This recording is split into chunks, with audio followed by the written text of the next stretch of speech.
उनको भी बोल रहे हैं, कुछ जो मुखिया प्रत्याशी होने वाले हैं उनको भी बोल रहे हैं, जो वार्ड मेंबर है उनको भी बोल रहे हैं, जो वार्ड प्रत्याशी है उनको भी बोल रहे हैं कि कहीं ऐसा हो कि 5 वोट से वार्ड में आप पिछड़ जाए, वही 5 वोट हो जिनका नाम वोटर लिस्ट में न रहा हो। तो आप सभी राजनीतिज्ञों को, सामाजिक सेवकों को, वोट में लड़ने वाले को ये कहा जा रहा है कि आप अपना गद्दी बचाइए। नमस्कार, इस वक्त हमारी उपस्थिति सीतामढ़ी के सबसे चर्चित पंचायत सिहवानी पंचायत में और यहाँ से एक लोकप्रिय महिला नेत्री रितु जायसवाल पंचायत के मुखिया रह चुकी है। अभी वर्तमान में इनके पति अरुण जायसवाल जो इस पंचायत के मुखिया है और हम इस पंचायत में पहुँचे हैं जहाँ मतदाता गहन पुनर्निरीक्षण जैसी कार्य सरकार ने लागू की है और इसके तहत भाई जोरों शोरों से काम किया जा रहा है मतदाता गहन पुनर्निरीक्षण का। तो हम बात करेंगे यहाँ जो मतदाता गहन पुनर्निरीक्षण के जो अधिकारी और कर्मचारीगण हैं उन लोगों से बात करेंगे और जानना चाहेंगे कि क्या मतलब लोगों को कठिनाइयाँ हो रही है और किस तरह से व्यवस्था है, मतलब नाम कि किन किन दस्तावेजों की ज़रूरत पड़ रही है। आइए हम बात करते हैं उनसे, लाइव बने रहिए वीडियो में।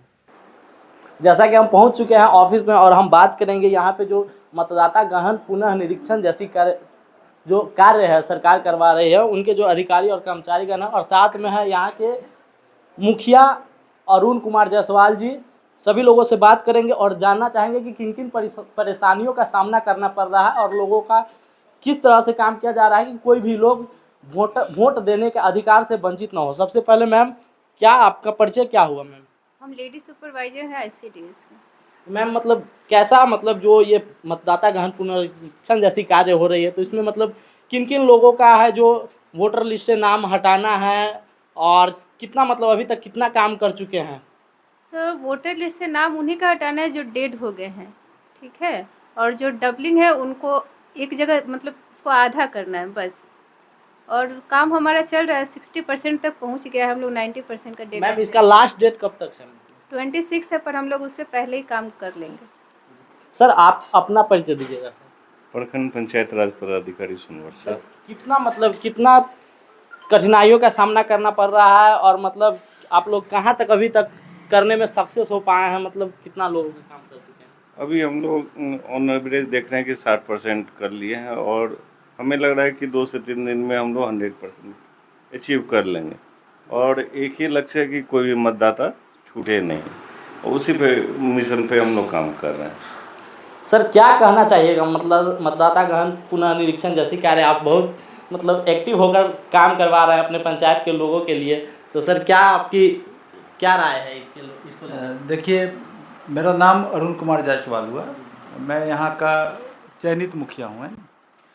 थोड़ा कैमरा इधर घुमाइएगा। ये हमारे लेडी सुपरवाइज़र है जो कि जिनके सभी जो BLO है वो इनको रिपोर्ट करते हैं। और आज का जो हमारे कार्यालय में, पंचायत कार्यालय में जो ये वर्कशॉप कम इवैल्यूएशन हो रहा है, आकलन हो रहा है, वो हमारे रोशन कुमार झा जी हैं जो कि अध्यक्षता कर रहे हैं। ये हमारे BPRO है, पंचायती राज अधिकारी हैं। तो हम संजीदगी से काम कर रहे हैं। कारण ये है कि हमारा मौलिक कर्तव्य होता है कि भारत देश का हर नागरिक जो वाकई में नागरिक है वो हमारा वोट देने के राइट से वंचित न रह जाए। और हमने देखा है सिवानी पंचायत में 8 बूथ है और एज ऑन एवरेज हर बूथ पर 1000 लोगों का नाम है। जब हमने उसका आकलन किया हमारे BLO लोगों ने, यहाँ पर हमारे BLO है, कैमरा उधर दीजिएगा, रीना जी हैं, ये हमारे BLO हैं, शशि किरण जी हैं, ये राजीव जी हैं, यहाँ पर राजीव जी हैं, कमलेश जी हैं, विजय हैं, और ये हमारे छोटन जी जो हैं, रीना अंचल देवी उनके, और हमारे पंचायत सचिव हैं सौरभ जी, BLO कम सुपरवाइज़र है, और इधर प्रमोद जी हैं। तो ये हमारे BLO या BLO के प्रतिनिधि या प्रबुद्ध नागरिक लोग हैं।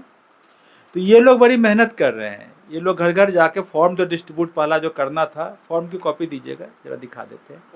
हाँ, तो फॉर्म जो डिस्ट्रीब्यूट करना था वो फॉर्म में आप देखेंगे कि यहाँ पर एक स्कैन किया हुआ है ना, ये कैमरा आप में दिखा रहे हैं, ये स्कैन, इसको स्कैन करेंगे तो आदमी का इफिक नंबर आ जाएगा। मतलब हर आदमी का एक पर्टिकुलर बार कोड हो जाएगा, स्कैन कोड हो जाएगा, हिंदुस्तान के नागरिक का ये पहचान हो जाएगा। और अच्छी बात यह है कि आधार कार्ड में स्कैन कोड नहीं दिया गया है और ये पहली बार दिया जा रहा है। इसका मतलब है कि ये जो है आधार कार्ड को सुपरसीड करते हुए ये प्राइमरी डॉक्यूमेंट बनने जा रहा है भारत देश का। तो जब प्राइमरी डॉक्यूमेंट बन जाएगा तो हर नागरिक का कर्तव्य है कि वोटर का कार्ड बनवा ले जो 18 वर्ष से ऊपर का है। जैसे आज आधार कार्ड के बिना बहुत सारी चीज़ें संभव ही नहीं है। जैसे आपको प्रधानमंत्री आवास योजना नहीं मिलेगा, राशन नहीं मिलेगा, आपका बैंक में अकाउंट नहीं खुल पा रहा है। तो वैसे ही कल हो के अगर ये हो कि भाई वोटर आईडी कार्ड के बिना आपका कोई काम ना होगा, तो आज पता है कि जिन लोग का आधार कार्ड नहीं बना है वो दर दर भटक रहे हैं, एफिडेविट लगा रहे हैं और फिर भी आधार कार्ड बनने में समस्या आ रही है। हमारे यहाँ एक व्यक्ति है जिनका आधार कार्ड में गड़बड़ी हो गई, वो पटना से लेकर सब जगह दौड़ दौड़ के आगे, उनका गड़बड़ी पूरा नहीं हो पा रहा है क्योंकि यूआईडीआई डिपार्टमेंट बंद हो गया, वो चल ही नहीं रहा, वो काम ही नहीं कर रहा, बहुत कम काम कर रहा है तो इन काम नहीं कर रहा। तो आज आपके पास माध्यम से, आपके चैनल के माध्यम से हम आपको जहाँ तक आपकी पहुँच है जो दर्शक है वो ये चीज़ को समझ ले कि भाई साहब, माताओं, बहनों, बुजुर्गों, अभिभावकों, आप सभी लोग ये ध्यान कर लें कि 8 दिन का समय है। आज तारीख हो गया 16, 24 तारीख से पहले आपका वेरिफिकेशन कर ले कि आपका नाम आपके बीएलओ के द्वारा ब्लॉक में और ब्लॉक के द्वारा ऑनलाइन हो चुका है कि नहीं। जब होगा उसके बाद वेरिफिकेशन दोबारा पीरियड में होगा, आप करवा लें।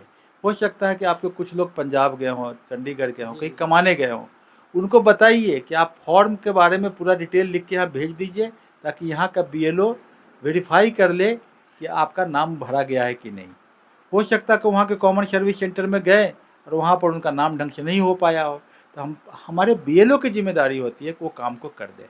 तो बीएलओ के साथ संपर्क बनाएं और इस काम को करवा अच्छा सर, लें। जो बाहर हैं उनके परिजन अगर बीएलओ सर के पास आते हैं डॉक्यूमेंट लेकर, तो उनका काम हो सकता है? बिल्कुल, उसका तरीका है कि आप, एक तरीका है कि जो बाहर में है वो जाए कॉमन सर्विस सेंटर में, वहाँ जाके अपना रजिस्ट्रेशन करवा ले, उसका रिसीविंग यहाँ अपने परिजन को भेज दे। अब पर यहाँ हमारा बीएलओ रिसीविंग से काउंटर वेरीफाई कर लेगा कि हाँ उस आदमी ने अपना वेरीफाई करवा लिया कि नहीं करवा लिया। ये एक तरीका हो सकता है। या उसके डॉक्यूमेंट को बुलवा ले पूरा, यहाँ पर आज व्हाट्सएप पे मिल जाता है, और जब डॉक्यूमेंट ये आ जाएगा तो इसको जो है हमारे लोग बीएलओ इसको स्कैन कर लेंगे और इसके आधार पर गणना हो जाएगी। तो रास्ता तो है कि जो बाहर गए हैं वो भी यहाँ पर अपना वोटर वेरिफिकेशन में अपना नाम यहाँ पर जुड़वा सकते हैं, या वहाँ जुड़वा के रिसीविंग यहाँ देंगे तो हमारे जो यहाँ के बीएलओ है, 8 बूथ के 8 बीएलओ, वो इसको वेरीफाई कर सकते हैं। आपके पंचायत में अभी तक कितना मतलब कार्य संपन्न हो गया है? देखिए, हमारे पंचायत में जमा करीब 85% हो चुका है, तो फॉर्म जमा होने लायक था। 10-15% 2 दिन में हो जाएगा। फॉर्म जमा करने के बाद स्क्रूटनी करना पड़ता है, देखना पड़ता है कि सही में मृत है कि नहीं, वेरीफाई करते हैं लोग, सामाजिक ढंग से सर्टिफिकेट से वेरीफाई करते हैं। डबलिंग है उसको छांटते हैं, कुछ शिफ्टेड वाला है उन पर फिर अपना समझते हैं कि भाई उनका कैसे शिफ्टेड हो गया है। ये सब काम करने में 2-3 दिन और लगेगा। हमें लगता है कि ज़्यादा से ज़्यादा 3-4 दिन में हम लोग, 8 दिन का टाइम है, 4 दिन में हम लोग अपने टारगेट को मीट कर लेंगे। और हम सभी मुखिया जी लोगों से दरख्वास्त करते हैं कि आगे आपका भी चुनाव आने वाला है। ऐसा न हो कि आप 50 वोट से जीतते हैं मुखिया में लोग और आपके उन्हीं 50 लोगों को छांट दिया जाए, जिसके कारण कि उस समय वेरिफिकेशन नहीं होगा। याद रखिएगा, वेरिफिकेशन अभी ही हो रहा है, फिर मुखिया के टाइम में नया वेरिफिकेशन नहीं होगा। उस समय उन्हीं 50 वोट से आप छट जाए जो कि आपके वोटर रहे हो। तो आप इसमें जी जान पिल जाए ताकि आप अगले 1 साल के बाद की तैयारी कर सकें। कुछ लोग मुखिया हैं, ये आपकी लड़ाई है, आप लड़िए। जी, बहुत बहुत धन्यवाद सर।